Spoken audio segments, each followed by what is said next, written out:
Hello, fellow note and real estate investors. I hope you're doing well. This is Cal Ewing, and today I'm going to go through something that could be a potential hazard for newer note investors when buying notes. I'm going to use a real life non-performing note example to point this out, but this is something I found on a note that I purchased just in the last few months. When I was doing my due diligence and got my title search back, I noticed that there were some liens registered against the property. There were some IRS liens and there were some judgments registered against the same property that the note that I was purchasing was registered. Okay, so I bought a first lien position mortgage note on a property in Round Rock, Texas. So I was buying the first lien note. But there were two, maybe three even, IRS liens that were secured to this property. And then there was a judgment lien as well. And I'm going to go through these and how these would impact this deal and a potential deal that you may come across in the future. And then I'm going to kind of explain how this affects me as a note investor and various scenarios and how to deal with them so that if you encounter this in the future, you'll know what to do as well.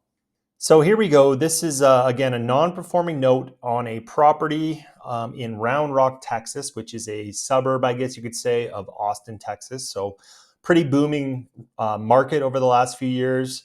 Austin is kind of becoming the new tech hub. And so lots of exciting things happening there. And Texas is one of my favorite states to invest in. I've been buying properties and notes there for numerous years. And so this was a deal that I jumped on and am still really excited about. I'm still in the middle of this deal. I've purchased the note and I'm going through my exit strategy now. So this is the picture of the property. And I'll just run the numbers by you here. Here we go. Okay, so as I mentioned, it is a non-performing first mortgage. When I bought this note, I think it was in November of 2024, October, something like that. The borrower was 16 months behind. It was a lady that her husband had passed away, I think around 2016, if I recall. She'd gone through all of the probate, so the mortgage and the house was in her name only. And she was living there, but she was having some health issues and things like that, and she couldn't make her payments. And so since I purchased the note, we actually agreed to do what's called a deed in lieu of foreclosure. Which means she didn't want to stay in the house. She didn't want to sell the house. She didn't want to have to deal with realtors and having people going in and out of her home. She didn't want to refinance. She didn't want to look at a reverse mortgage because she is of that age. She just wanted to basically walk away from it, get a little bit of cash and find something that she can afford to carry on her later years in her life. And so that's kind of what we're doing at the moment. We're working through that process. Okay. So when I bought this note, she had owed $233,000. That's the legal loan balance. So a lot of this was unpaid property taxes that the lender had to pay, forced placed insurance. As I mentioned, 16 months of late payments or missed payments. So there's a lot of things that have piled up over the years for this legal balance of $233,000. And the property itself, in its as-is conditions, worth at least $450,000, possibly a little bit more than that. Okay, and so I bought this note for $145,000. So you can see that I bought it at a pretty good discount from the legal balance, and a very nice discount from the actual property value. Okay, so I'm in a pretty solid position here based on the equity and my position.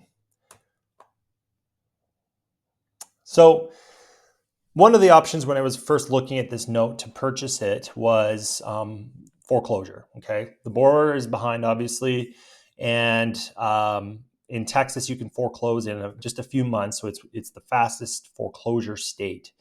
And so one of my options, even now, if I have to, is just go through a foreclosure.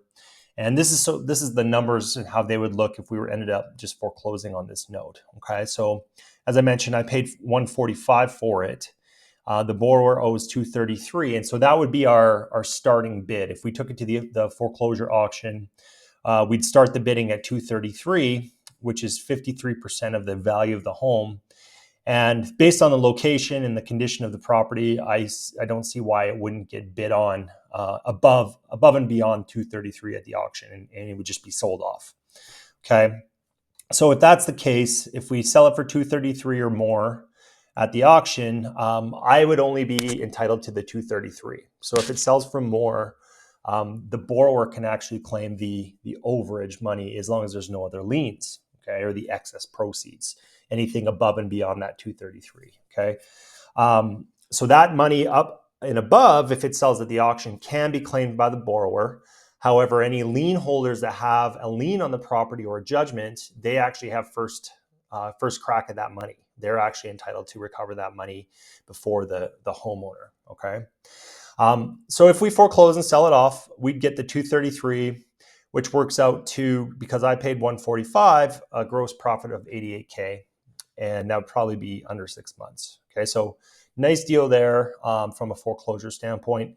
However, don't want to always foreclose on people, especially if someone's living in the home. And so I'm happy that the borrower was looking at a different option that will allow her more time and to be able to walk away with some money to be able to find a place that she wants to rent nearby that's a little more easy for her to manage, both financially and in the size of the home.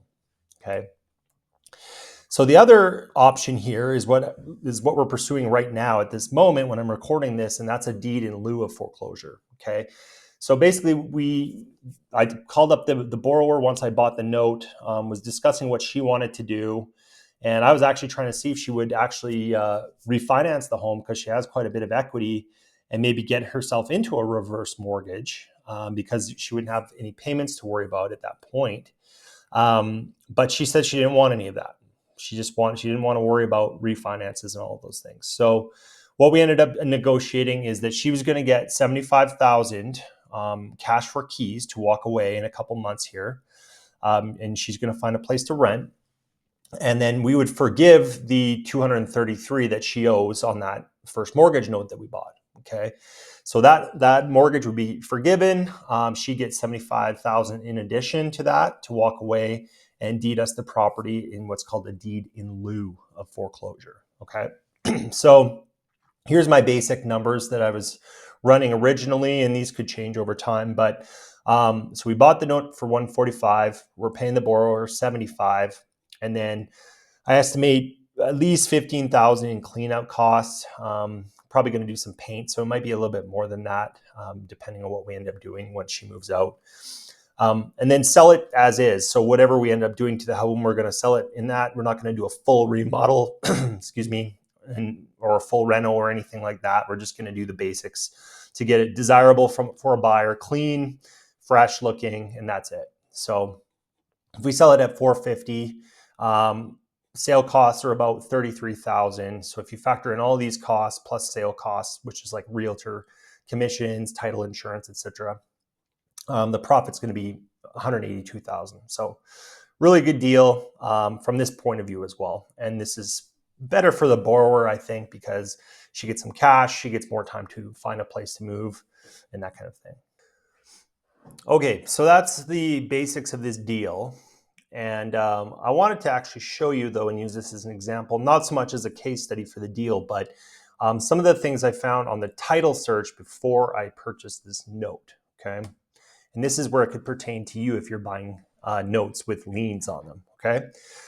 So here we go. When we did a title search, I always recommend doing at least a one-owner title search on the property before you buy the note so that you can uncover things like this, especially if it's a non-performing note.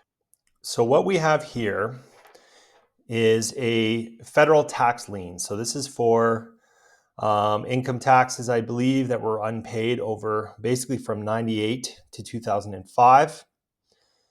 You can see here, I don't have the total, but there's a significant balance owing on here. So like what, 18, 26,000, 27, close to 30 grand in federal tax liens, okay? And then there's another one here as well.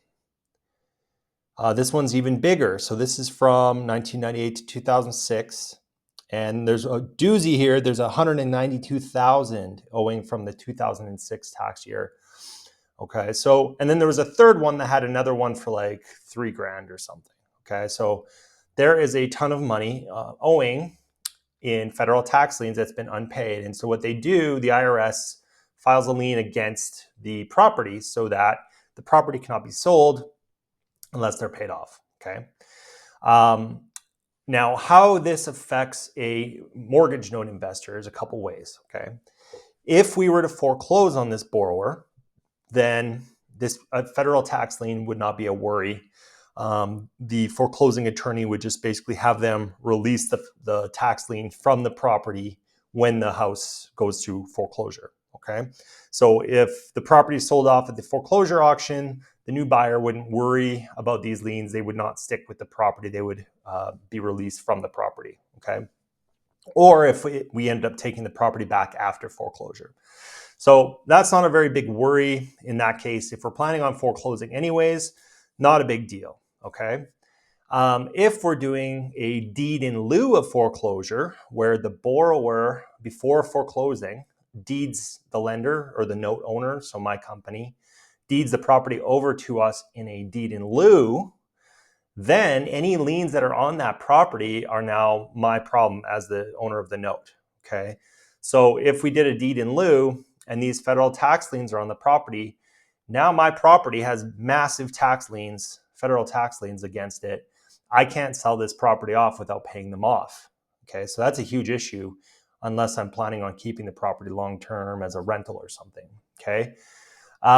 So that's one of the things to consider when you're doing a title search and you see liens. It's not necessarily the end of the day for you or going to destroy your deal, but you need to be clear on what's going to happen with these liens based on your exit plan, okay? So again, if I foreclose, these are going to get wiped away. We don't have to worry. If I get the property back through a deed in lieu, then now these liens are my problem and I got to worry about paying them off, okay? Or holding the property long enough for them to expire, essentially, okay? Now, the reason that I'm still okay with doing a deed in lieu of foreclosure is right here, the last refiling, okay? So when you look at these, unless they refile before this date, which means that they reinstate their lien, which they file it all again against the property. If they do that, then the lien is active again. But here, they did not refile this lien. There's no newer version of this lien recorded against the property. So if you see here, these all expired by January of 2020 or earlier. So looking at this, these actually are not a problem anymore because they didn't refile these liens before this deadline, okay? So they're actually not a worry in this case. I don't have to worry about them. They're not a problem. Okay, and same with this one here. You can see here the oldest one is, 2019, December of 2019.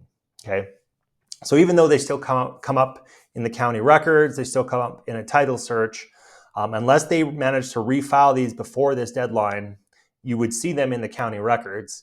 You don't have to worry about them. Okay, so it doesn't kill the deal if I'm going to do a deed in lieu because these are basically expired. Okay, and there's probably a fancier, better term for that, but it's like expired milk, right? They throw it out. You don't have to worry about it. Okay, but as I said before, if these were still active, let's say the last refiling date was 2027, say, and we're sitting here in 2025. Well, now my only option, I guess I have two, but my main option would be to just foreclose on the borrower and have these liens wiped away at that point. Okay, or be prepared to hold the property as a rental. If we did a deed in lieu, keep it until these tax liens have expired, and then sell the property or whatever I need to do. Okay, so I hope that's clear on how to deal with these. Again, federal tax liens, anything to do with the IRS can be really scary, but it's all about knowing how it's going to affect you and how to plan your exit strategy based on these kinds of things. Okay. Now, the other thing, while we're at the federal tax lien topic, if we were to foreclose on this borrower, and let's say that these were still active, they hadn't expired, then if we foreclose on the borrower and the house, let's say the house sells for $400,000, as the first lien holder, I'm going to get my $233,000 that the borrower owes me. But then the difference between what the auction price is and what is paid to my foreclosing lien, that difference can be collected or recovered by the IRS. Okay, so the borrower is not going to be able to collect any of that money out of the foreclosure excess proceeds, the IRS would be able to scoop that up. Okay. All right. Now, the other document that we found registered against this property was a abstract of judgment. Okay. So this company, White Wind LLC, filed a judgment against this borrower. So this is also secured as a lien to the property. And this is in the amount of $4,065.60. This was filed in 2016. It's probably, because there's interest, there's 5% per annum. And some other fees and that kind of thing. So it's probably, I have to pay probably more than this amount to get it paid off. Okay. Now, because this was filed in 2016, it's important with judgments to know how long a lien is active or a judgment lien is active on a property before it, I don't know if the word's statute of limitations or before it expires. You need to talk to an attorney and find out, for whatever state you're buying the note in, how long judgment liens last on a property. And in this case, in Texas, it's 10 years. Okay. And the borrower, or the lien holder, the judgment holder, in this case, White Wind LLC, they have the ability to renew it for an additional 10 years as long as they renew it before the expiration, the 10-year expiry. Okay. So in this case, it's coming up on 10 years in 2016. So next year, this would be 10 years, but they could also extend it for another 10. Okay. So as a note holder, if we foreclose on the borrower, this is going to get wiped out. So I don't have to worry about it. The buyer at the auction that buys the property at the foreclosure sale, they don't have to worry about it. This judgment gets wiped out. Okay. Again, though, if we're going to do a deed in lieu with the borrower, where the borrower is going to deed me the property, this judgment is going to be secured to the property, and I'm going to have to deal with it, okay, if I want to sell the house. And so this is probably, well, this is something I'm prepared to pay off when we sell the house, because this is going to be still attached to the property and it's going to need to get paid off, okay? So because it's only $4,000, $5,000, something like that, and I showed you what the potential profit numbers are on this deal, I have no problem just paying this out when we sell the house, okay? So this one affects me. The IRS liens, because they've expired, do not. Okay, lots there. If you have any questions about this kind of thing, liens and judgments, definitely talk to a real estate attorney if you're doing a deal and you find something like this. Don't automatically get scared and run away before you consider purchasing the note or any other real estate deal. Just make sure you understand how they're going to impact you. And the more knowledge you have about IRS liens and judgment liens and even like city mowing liens and things like that, the more you know and understand how they work and how they're going to be wiped away with a foreclosure, or how they're going to affect you as the lender, etc. The more knowledge you have on this topic, you'll be able to find deals that maybe other investors would run away from because they just see IRS and run away, right? It's a scary thing. No one wants to deal with the IRS. And so it's not the end of the world sometimes if you understand how all these things work. And so in this case, this might have scared off a newer note investor seeing these. But because I understand how these work, this is going to be an excellent deal for me. And I'm not worried about these liens at all. So hope you found that valuable. If you do, please give this video a thumbs up or a like or whatever below. Feel free to follow my channel if you're not already, because I like to do these kinds of case studies and help investors navigate the note investing space and the real estate investing world. And if you're interested in potentially doing deals with me, let me know as well, because we work with private lenders and things like that, folks that want to get a nice return on their IRA money and things like that secured to real estate. So we have that option as well. I'm Cal Ewing. I hope you have a great rest of your day, and thanks for watching.